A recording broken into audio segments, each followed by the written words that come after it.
A big hello, everyone. Today, we are going to talk about the most requested subject for the podcast sustainability. Let's jump right into it.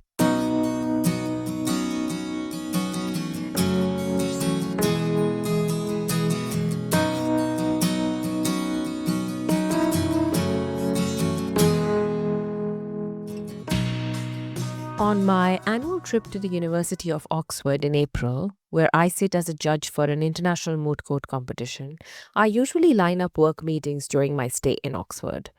One such meeting this time stood out for me, and I resolved to talk about it here on day one of our conversation on sustainability.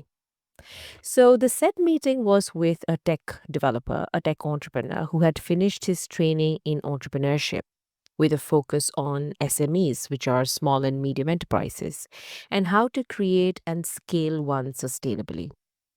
During our conversation, he asked me the rationale behind the varied topics in my newsletter and what I wanted to convey through them about sustainability. I told him my idea of sustainability, which is what I aim to highlight in the newsletter as well as in the podcast today. He listened with a poker face, which started to transform into a giant question mark for some reason beyond me. I thought the question mark warranted an even more detailed explanation.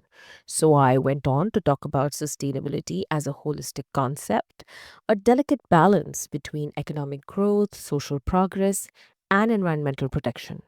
I even emphasized the importance of a mindset shift, a way of being that prioritizes responsible resource utilization and even intergenerational equity. Finally, he just retorted by saying that he doesn't believe in this vague, quote unquote, woo woo feelingy thought process and understands sustainability only in terms of hard metrics and cold digits. Ones that depict mitigation, adaptation, and finance, with a focus on renewable energy and what governments must do and must not do for SMEs specifically.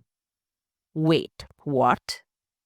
That is the only lens through which this early stage entrepreneur understood sustainability? Okay, if you do not know, this is how the Paris Agreement defines it. And let me just say that at this point, I completely agree with him.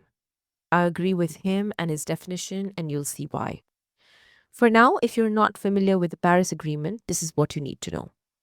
Paris Agreement is a legally binding international treaty on climate change, which was adopted at COP21 in Paris in 2015. Its goal is to limit global warming to well below 2 degrees, preferably to 1.5 degrees Celsius compared to the pre industrial levels. Also, COP stands for Conference of the Parties, and it often refers to the United Nations Framework Convention on Climate Change or UNFCCC international meetings, which are focused on climate. COP is the main decision making body of the UN, and the first conference of parties or the COP was held in Berlin in Germany in 1995.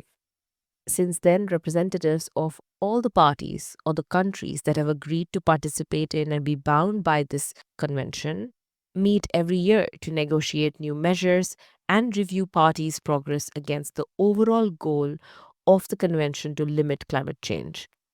Today, the parties' count stands to 198 countries that have agreed to participate and be bound by this convention. COPs have created global milestones for the climate movement, setting standards and advancing actions, including on reducing carbon emissions, accelerating a global energy transition, and helping countries adapt and build resilience to compounding climate issues.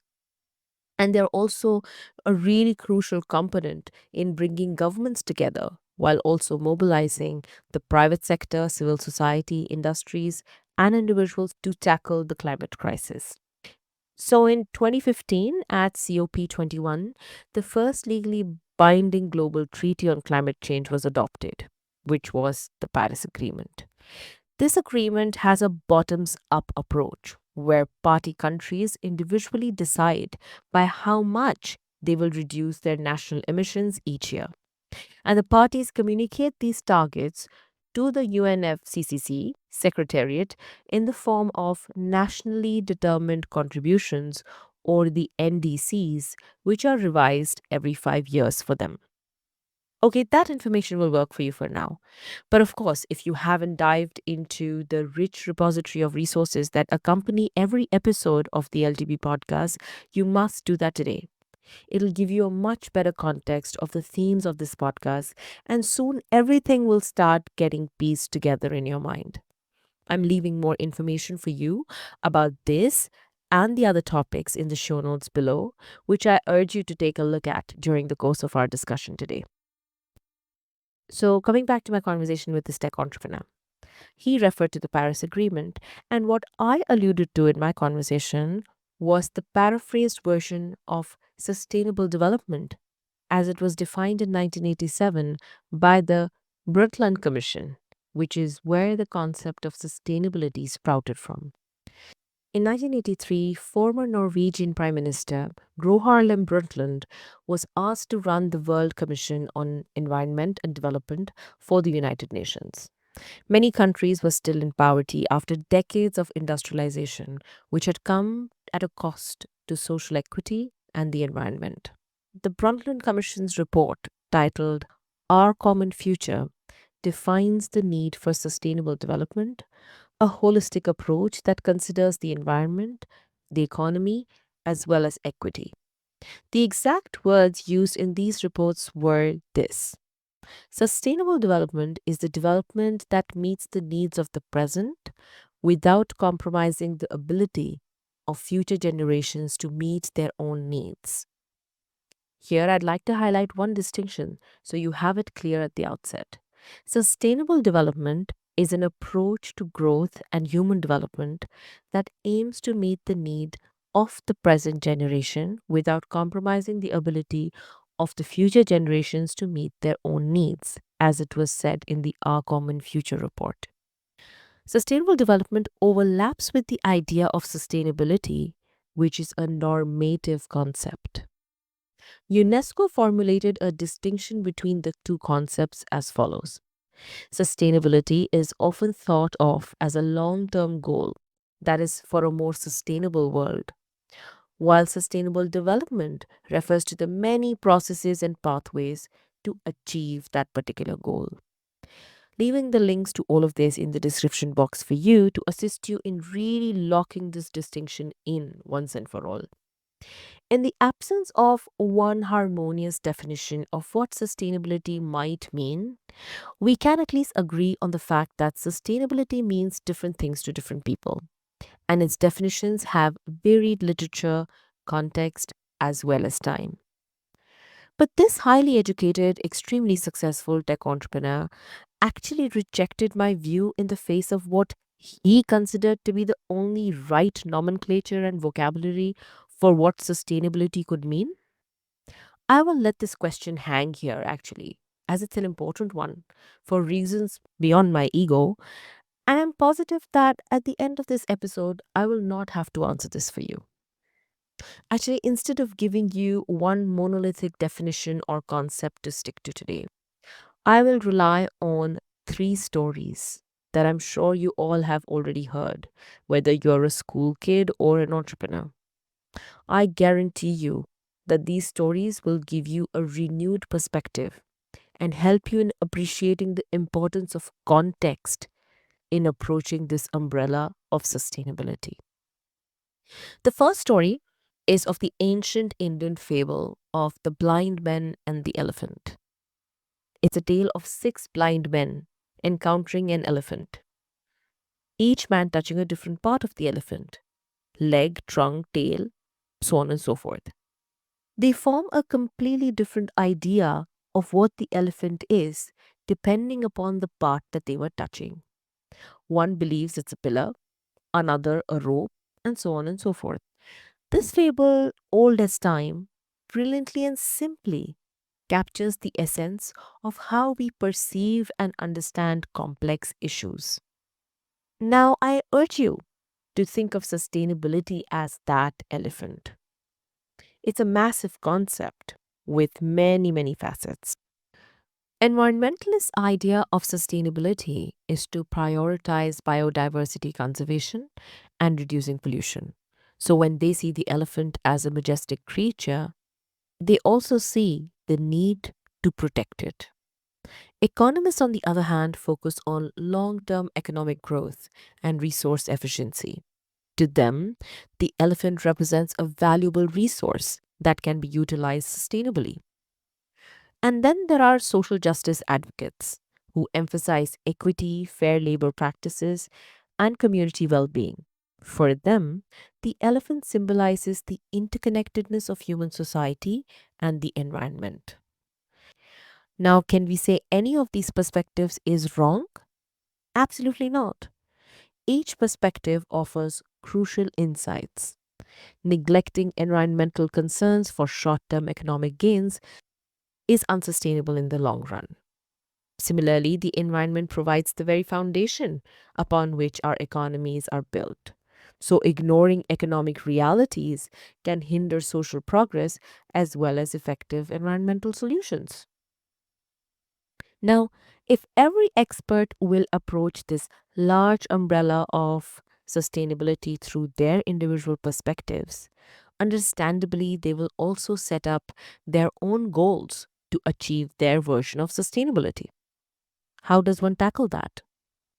Let's shift gears and consider this particular aspect with our second story. This one has many versions and has many lessons. It's about the two Zen monks and a woman at the river. Our version goes something like this. Once, two Buddhist monks encountered a woman trying to cross a tumultuous, flooded river. To help her, they must break a religious vow against touching women.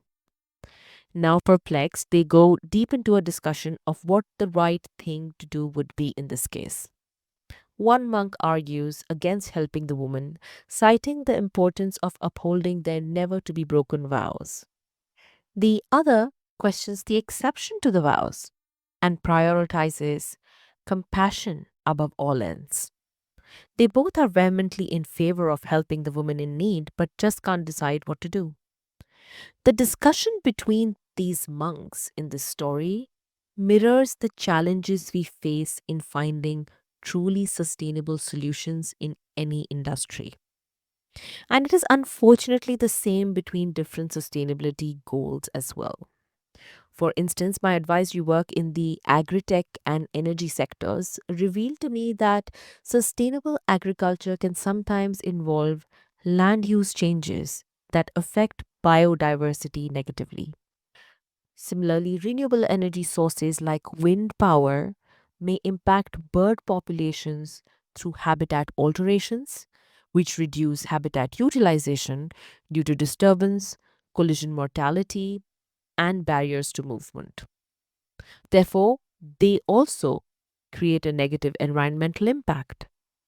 Again, both sides in these examples present valid concerns. The resolution of the Zen monk story happened with the first monk ultimately helping the woman with compassion. That highlights the importance of finding a middle ground. In sustainability, this translates into collaboration. Collaboration among stakeholders with diverse perspectives who must engage in open dialogue and minimize trade offs to address the needs of all stakeholders involved. But then you may ask the very valid question: how do we define progress in a sustainable system, especially when it involves trade offs that may disrupt existing structures? I'll try to explain this point by quoting the classic example of a paradox from Greek mythology. And for those who view everything in life from a deep philosophical lens, you will be able to appreciate this approach to understand this ever evolving concept of sustainability. The Greek prince Theseus set sail to reclaim the throne as king of Athens.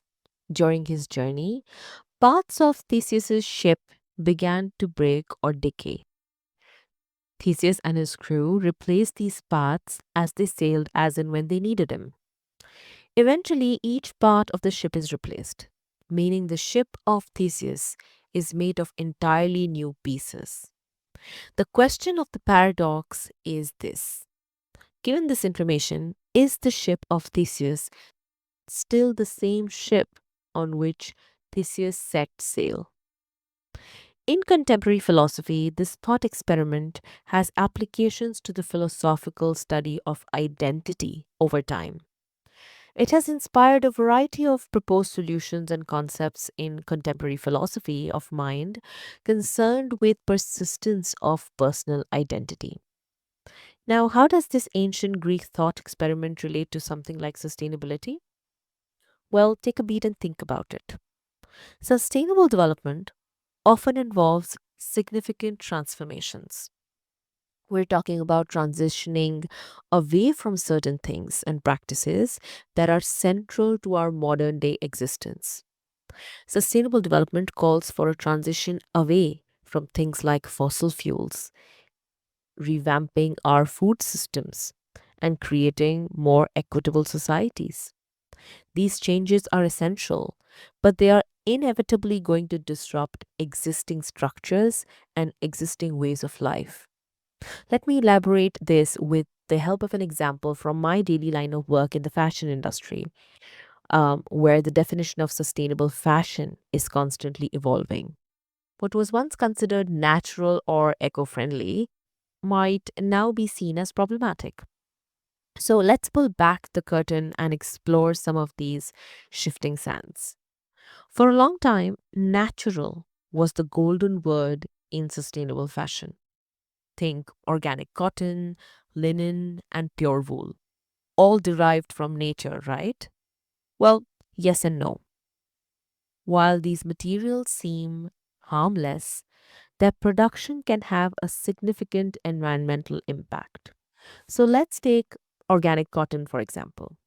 While it avoids harmful pesticides, it still requires vast amounts of water and can contribute to soil degradation.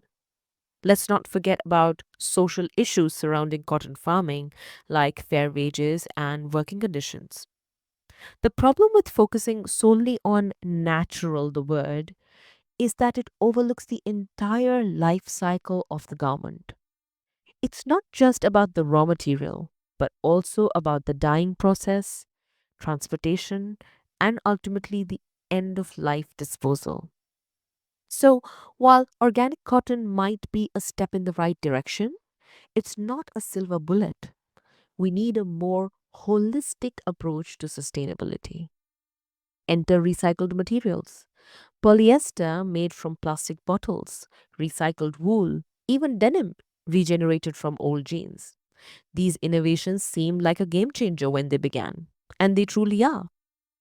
But while recycling definitely reduces waste and minimizes the need for virgin materials, the recycling process itself can be energy intensive, and the quality of recycled materials can sometimes also be inconsistent. Plus, there's the ever growing issue of greenwashing in the industry, where brands may overstate the environmental benefits of their recycled products. So, where does this leave us? How do we navigate this ever shifting landscape? The Ship of Theseus reminds us that true sustainability lies not in clinging to a fixed definition, but in adapting to the evolving understanding of environmental and social challenges. So, in the fashion industry, this means prioritizing circularity, designing clothes that are durable, repairable, and easily recyclable. It means optimizing recycling processes, minimizing energy consumption, and ensuring the quality and durability of recycled and natural materials. Ultimately, sustainability is a dynamic process, a continuous journey of learning and adaptation. It requires a holistic perspective, along with a willingness to question our assumptions and a commitment to continuous improvement. Without determining the complexity of the philosophical nuances in the Ship of Theseus paradox, I'll just say this for our purposes. Though constantly changing over time, the ship remained a ship in another form by the end of their journey. By the same token, even our understanding of sustainability needs to keep on evolving while maintaining its core principles of environmental responsibility, social equity, and economic viability. Sustainability is a multifaceted concept with no single universally binding definition. So, I was stunned when I met this ambitious tech bro in Oxford last spring. He was someone who should have been at the forefront of interdisciplinary thinking, and his understanding of sustainability was entirely confined to a narrow technocratic framework. He had completely dismissed the social and ethical dimensions, the very essence of what it means to create a truly sustainable future. That conversation really brought into sharp focus for me a critical issue, that is, the dominance of disciplinary thinking in sustainability. That's where the real danger lies. When one views sustainability from within what I call the disciplinary silos or disciplinary blinkers. We have prolific economists, ecologists, engineers, lawyers, and policymakers all working towards a common goal. Yet, the fact is that we often operate in silos, failing to understand or appreciate the interconnectedness of all our issues. And mind you, this isn't just an academic problem, it has real world consequences.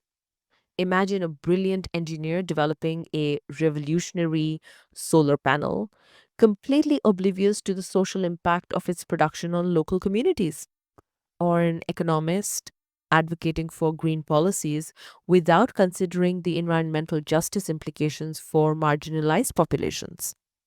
This lack of interdisciplinary thinking leads to fragmented solutions. This also leads to unintended consequences and ultimately a failure to address the root causes of our sustainability challenges. We need to break down these silos. We need to foster dialogue and collaboration between different disciplines, between scientists, artists, lawyers, social scientists, as well as community leaders, to create spaces where diverse perspectives can be heard and integrated into creative solutions. For a child, sustainability might just mean planting a tree, reducing waste by recycling, and let's say walking or cycling instead of using cars. It's about understanding the interconnectedness of nature and the importance of preserving it for future generations right from the start. For a big oil company, sustainability might focus on improving energy efficiency in their operations, reducing greenhouse gas emissions through carbon capture, and also investing in renewable energy sources like solar and wind power. Their definition for sustainability will be heavily influenced by economic viability and the need to maintain profitability while minimizing environmental impact. Similarly, for governments, sustainability might involve creating policies that promote renewable energy, incentivize energy efficiency, and protect endangered species and ecosystems. It might also include regulations on pollution, waste management, and resource extraction. Their focus lies in ensuring the long term well being of their citizens and the environment within their jurisdiction. Now, if you look at sustainability from a different angle and see what it entails for professionals, you'll come across different goals to be achieved in each head with specialized understanding of one's field depending on the professional you're talking about. So, you'll see finance professionals assessing the environmental and social risks and opportunities associated with investments. They'll typically focus on sustainable investments, green bonds, and impact investing. They assess the environmental and social risks and opportunities associated with investments alone. Then, if you take the case of tech entrepreneurs, you'll find that their sustainability goals revolve around developing innovative solutions to environmental challenges such as renewable energy technologies, waste management systems, as well as pollution control technologies.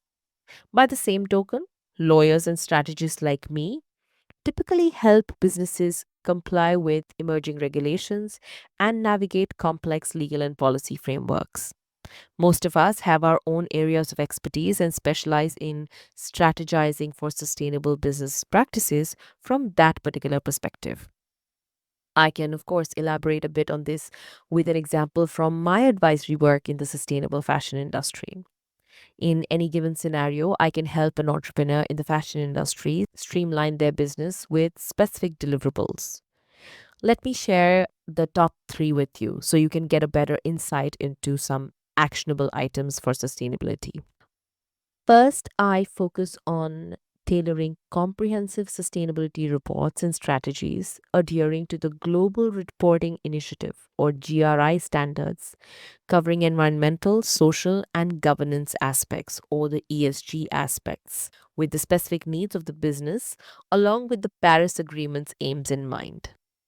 Now, this is just Sustainability 101 for you, so I won't go into much detail here. But just as a side note, GRI standards or the Global Reporting Initiative standards are a modular system of interconnected standards that allow organizations to publicly report the impacts of their activities in a structured way that is transparent to stakeholders and also other interested parties. We'll, of course, talk about these in detail later. For now, let's come back to the other two deliverables. Second, as you know, I am a trained IP and tech lawyer. I obviously hold considerable experience in giving advice for IP protection and also for tech integration for any business. So that includes things like developing IP strategies for trademark protection, implementing technology solutions like blockchain for traceability and transparency, and also incorporating AI powered design tools in optimizing designs for resource efficiency. And the third deliverable that I want to talk to you about today revolves around compliance, communications, and advocacy. Those who know me know that I'm big on stakeholder engagement, and I'm involved with the creative teams to craft high quality sustainability reports and other communication materials for social media campaigns, etc., to eliminate any chances of greenwashing. Talking about greenwashing, if you are a regular at the LTV podcast, you will recall my journey into sustainability that I talk about in the first episode. And if you're new here, I'll link the episode for you in the description box below so you can get into my backstory there and learn a little bit about greenwashing versions. But did you notice that despite the diverse perspectives, all these professionals and their respective approaches share a common goal, which is to ensure the long term well being of both humans and the planet? To give you a simple way to gauge if the definition that you're thinking of organically in a commonsensical way is a holistic one or not, I'll give you a checklist of three things. The definition must include the elements of at least one of these three things to be holistic. Environmental protection. You'll see that all definitions recognize the importance of preserving natural resources, mitigating climate change, and protecting biodiversity. Second is social equity. Many definitions emphasize the need to ensure social justice and equity, including access to clean water, healthy food, and affordable housing. And the third is economic viability. Here, while approaches vary, most definitions recognize the need for economic systems that are sustainable in the long term, ensuring prosperity for current as well as future generations. We began this episode with a seemingly simple question: what is sustainability? I encountered a stark difference in perspectives when discussing this with the tech entrepreneur in Oxford last spring. His view of sustainability was strictly through the lens of the Paris Agreement: hard metrics, goal digits, government action. I, on the other hand, emphasize a broader understanding, a holistic approach encompassing economic, social, and environmental dimensions, a mindset of balance in a way. This encounter also highlighted a critical issue for me, the one that I wanted to talk to you about right at the outset: the siloed approach that leads to fragmented solutions and a failure to address the root causes of our sustainability challenges on a global level. Then we use the fable of the blind men and the elephant that beautifully illustrates this point. It highlighted, in essence, how different disciplines within sustainability offer crucial but partial perspectives. Environmentalists prioritize conservation, economists focus on growth, and social justice advocates emphasize equity. After that, we moved on to the story of the two Zen monks and the woman at the river that underscores the importance of finding common ground. In sustainability, this translates to collaboration and dialogue, minimizing trade offs to address the needs of all stakeholders as equally as possible. And ultimately, we discuss the paradox in Ship of Theseus that reminds us that sustainability is a dynamic process and not a static endpoint. As we transition to a more sustainable future, hopefully, we must adapt and evolve our understanding, constantly questioning our assumptions and refining our approaches to sustainability. As for that question hanging in the air, the one regarding whose approach was the right one, mine or that tech bros, I'm sure you must have answered it yourself by now. Obviously, we both were right. And I know he's listening to this episode right now because we both walked away from that conversation as friends and with a big collaboration in the works. And we know that any collaboration is a testament to the fact that there is a willingness to break down disciplinary silos. By the end of that conversation, because he's an intelligent human being and we both are quick on our feet, he saw merit in taking a multifaceted and interdisciplinary approach to viewing sustainability as an ongoing goal, one that we both shared. We collaborated because we both came to that table ready to embrace diverse perspectives, to build strategies, and work towards our common goal. Him as an engineer with a tech platform, and I as a sustainability strategist and lawyer have completely different skill sets to approach this particular goal. But the common thread that binds us is our mutual recognition of the interconnectedness of all things, as I've emphasized before in this podcast.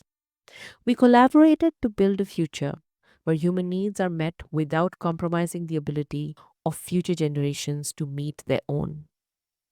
I'll actually share another piece of that conversation with you, so for all times to come, this can serve as my justification. He asked me at some point about my advocacy related work in the fashion industry and questioned me on the emphasis I lay on government action over individual action in the industry to be able to make a positive impact in the global fashion industry. He said that I can come across as someone who is undermining the efforts at an individual's level, as that can be really detrimental in the longer run when it comes to building an accountable society. I completely understand where he was coming from. But then again, it's all about context. When I talk about government action specifically for the fashion industry, I do so backed by data that points to the fact that at this point, governments are the most effective stakeholders which can formulate legislations and policies that will help uplift the global fashion industry. In no way do I undermine or ever advocate for eliminating the smallest of actions on an individual's level. In fact, in my case, it's the exact opposite. I'm actually a huge proponent of leading as sustainable a life as possible in my circumstances. Because sustainability at its core is about making conscious choices in every aspect of our lives that we can control. I'll give you an example from my life. Remember when I shared my LTB gift guide in December around Christmas? I spoke about the LTB recipe lab on Instagram that I share weekly. While that might look like a random coincidence and disconnected to our discussions here, there is a method to my madness. Cooking at home is a powerful act of sustainability on an individual level. It allows us to control our ingredients, minimize food waste, and understand the true cost of our meals. When we cook, we connect with the source of our food, appreciate the effort that goes into producing it, and ultimately make more mindful choices. If I can use a platform for my podcast, then I can also use another platform to encourage you to cook and lead a tad bit more sustainable life. Now you see how one intention can trigger a cascade of actions, highlighting the nature of interconnectedness. So this week, I urge you to embrace your kitchens while you play this episode. Head over to my Instagram page where I share 5 delicious and easy to make recipes every week. And let's explore the joy of cooking and discover how simple everyday actions can also contribute to making a more sustainable future for all of us. I'll share the link to the LTB recipe lab highlight along with all the other goodies in the show notes below so you can explore it for yourself. The aim of this podcast is not just to complete an intellectual exercise, it's a call to action. If you forget all else in this episode, remember this: your approach in life is everything. Let it expand you beyond your imaginable capacity and let it take you places. The call is about challenging ourselves to think beyond our own disciplines, to engage in meaningful dialogue with others, and to strive for a more just, equitable, and sustainable world for all. And I hope for all our sakes that you answer it sooner than later. A large reason for developing thought leadership in this space is dedicated towards bringing about a mindset shift. And to fulfill its aim, I need you. I need you to send this episode to at least 5 people who you think can make a difference in the world by applying their skills in a new, innovative way. You can also put 2 people in your network who don't know each other in touch with each other and suggest a collaboration because you can now find value in their individual skills coming together to create something invaluable. Send them this podcast or write to me with a suggestion in the comment section below, or you can even email me at the email address that's linked in the description box below. If you wish to discuss more about these subjects or get more dedicated insights, you can also subscribe to our dedicated newsletter on Substack. All you have to do is to stay in that very description box and find its link along with all the other links to the LTP podcast. I'm really excited for what's to come in this year for all of us. For now, thank you for lending me your ears for the LOCS-TALK and Barrel podcast. Until next week, happy cooking.